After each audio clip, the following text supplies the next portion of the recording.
So anyone that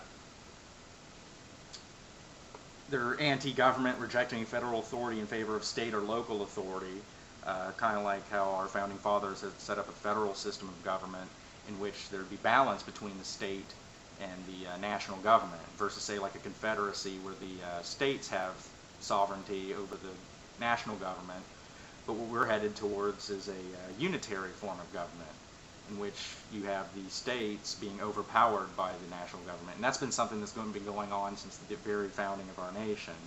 So if you believe that we should have a federal system of government, I guess you're part of this anti-government and might be a right-wing extremist, despite your actions, just based on your ideology. Continuing the key findings. Proposed impositions of firearm restrictions and weapons bans likely would attract new members into the ranks of right-wing extremist groups, as well as potentially spur some of them to begin planning and training for violence against the government. The high volume of purchases and stockpiling of weapons and ammunition by right-wing extremists in anticipation of restrictions and bans in some parts of the country continue to be a primary concern to law enforcement. Now, obviously, I mean, people that might be plotting to do an overthrow, I mean, it'd be logical to stockpile weapons, but also what they're completely ignoring is that the concern that we're going to see another Clinton-esque assault rifle ban, maybe worse. I don't think that's unfounded in the least. So it's only logical that people who would want some of those firearms for whatever reason, hoping that there would be a grandfather clause that would allow them to keep them, like in the last assault weapons ban. I mean, it only makes sense that people would go out and buy them, thinking that President Obama's administration will make an assault on certain types of firearms, which isn't unfounded based on President Obama's record. So, but again, you know, let's just piece all this shit together. Oh, here's my favorite. Under their findings. Returning veterans possess combat skills and experience that are attractive to right-wing extremists. The Department of Homeland Security is concerned that right-wing extremists will attempt to recruit and radicalize returning veterans in order to boost their violent capabilities. Now, I wonder if this particular issue, I wonder if the Oath Keepers are starting to get a recognition. Is this like an attack against the Oath Keepers, those veterans, military personnel, police who are re-swearing their oath to uphold and defend the Constitution against all enemies, foreign and domestic, particularly on the 19th of April in Lexington? Is this, you know, I'm sure they're fully aware of the Oath Keepers, so I'm wondering if the Oath Keepers are having more of an effect, which I guess would be a good thing, than we might know. All right. Current economic and political climate. Department of Homeland Security assesses that a number of economic and political factors are driving a resurgence in right-wing extremist recruitment and radicalization activity. Despite similarities to the climate of the 1990s, the threat posed by lone wolves and small terrorist cells is more pronounced than in past years. In addition, the historical election of an African-American president and the prospect of policy changes are proving to be a driving force for right-wing extremist recruitment and radicalization. A recent example of the potential violence associated with the rise in right-wing extremism may be found in the shooting deaths of 3 police officers in Pittsburgh, Pennsylvania on April 4, 2009. The alleged gunman's reaction reportedly was influenced by his racist ideology and belief in anti-government conspiracy theories related to gun confiscations, citizen detention camps, and a Jewish-controlled one-world government. So they do everything, so they don't, basically citizen detention camp would be what people talk about, FEMA camps, and the Jewish-controlled one-world government is, I guess you could say that would be the New World Order. But they don't want to come out and say those things. Now, I really like how they use the Pittsburgh incident, because first of all, I mean, okay, let's say it's true.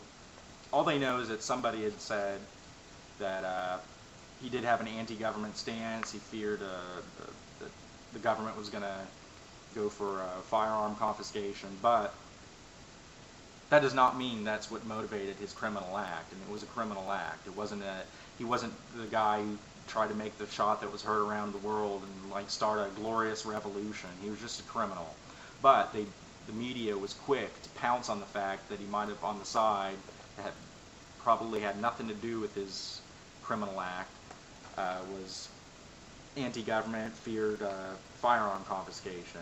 See, this goes back to the guilt by association, right?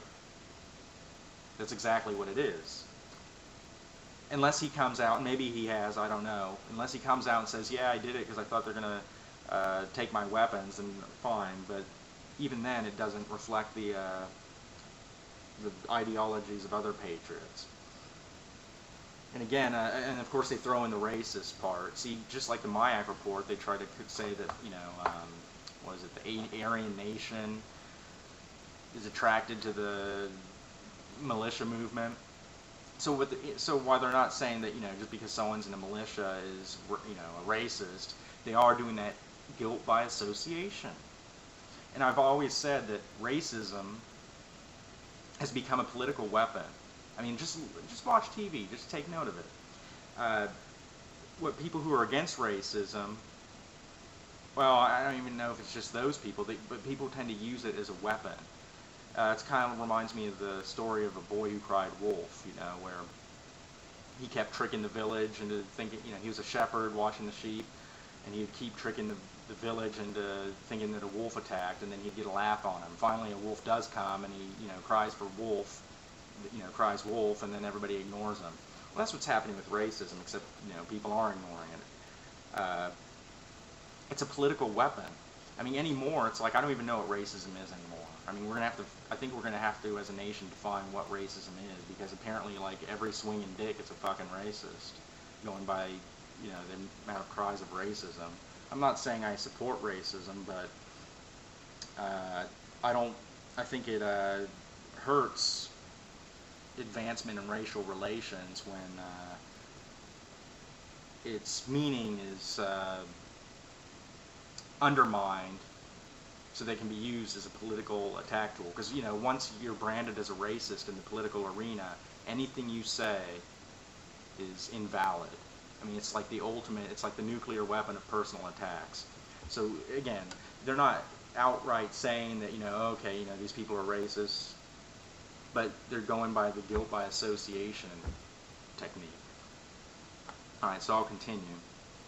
Exploiting economic downturn. Right-wing extremist chatter on the internet continues to focus on the economy, the perceived loss of U.S. jobs in the manufacturing and construction sectors, and home foreclosures. Anti-Semitic extremists attribute these losses to a deliberate conspiracy conducted by a cabal of Jewish financial elites. These accusatory tactics are employed to draw new recruits into right-wing extremist groups and further radicalize those already subscribing to extremist beliefs. The Department of Homeland Security assesses this trend as likely to accelerate if the economy is perceived to worsen. So again, we're going with the racial attack. I've heard all kinds of conspiracies. You know, I've heard of the Zionism, which is referring to, I guess, the Jewish financial elites. But I think the concept of a new world order means different things to different people. I personally don't believe in all the conspiracy theories. Like, you'll never get me to believe that Ron Paul is a lizard man. I don't believe in the chemtrails. I don't believe that 9/11 was an inside job, because I think that's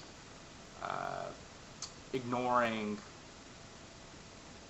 the dynamics of the outside world. Not everything, you know, if there are people at the top pulling strings, there's still other things that are going on in the world. But anyway, that's not what I really wanted to discuss. But, you know, all I know is that there's people that believe different things, and here we have it, you know, they're going with the racial aspect again. Alright, moving along. Historical presidential election. I guess we're continuing the racist stuff. Right-wing extremists are harnessing this historical election as a recruitment tool. Many right-wing extremists are antagonistic toward the new presidential administration and its perceived stance on a range of issues, including immigration and citizenship, the expansion of social programs to minorities, and restriction on firearms.